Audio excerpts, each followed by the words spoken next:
After a long winter of restrictions, Victoria is almost fully reopened this morning, with most COVID rules scrapped overnight. Crowds flooded to pubs and clubs at midnight as density caps on venues and home visits were removed and dance floors reopened. Masks are now only necessary in health settings, on public transport and in shops and primary schools. It means that as of this morning, Victorians have more freedom than people in New South Wales, where density limits still apply in settings like hospitality, venues, funerals and weddings.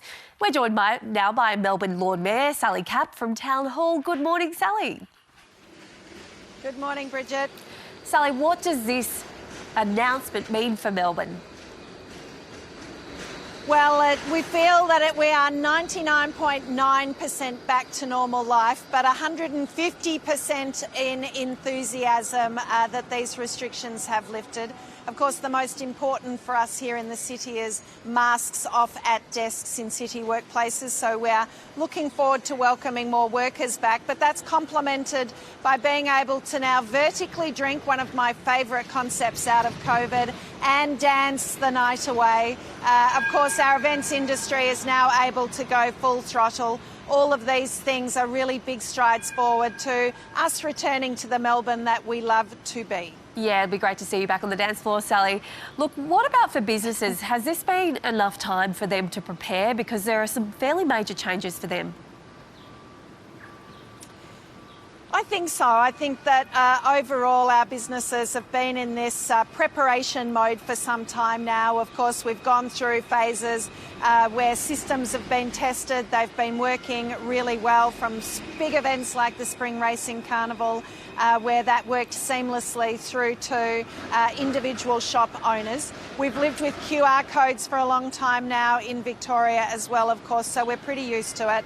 And the fact that more than 90% of our population in Victoria is double vaxxed means that there's the overwhelming majority of people able to flood back into pubs, clubs, restaurants, cafes, retail and entertainment venues. Yeah, look, Sally, you know, when you look at what's happening in Europe, they're going into another wave after fully reopening again, and we're still having hundreds of cases here in Victoria. Do we need to keep that in mind going forward as we live, you know, return to some normality, but still hopefully keep some COVID-safe protocols going forward? Yes, and I think there's definitely that sense that remains, that we must be vigilant. Of course, we've still got masks in high-density environments like public transport. I think that's a great idea, and perhaps some of our habits have changed forever in that regard.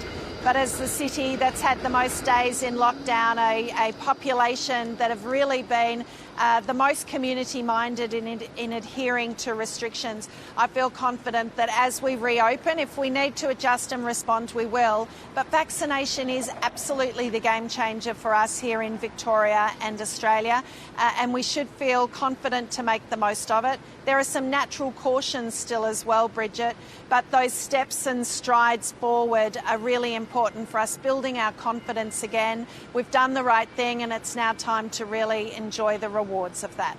Very welcome news for Victoria. Sally Capp, Melbourne's Lord Mayor, thanks for your time. Thanks, Bridget.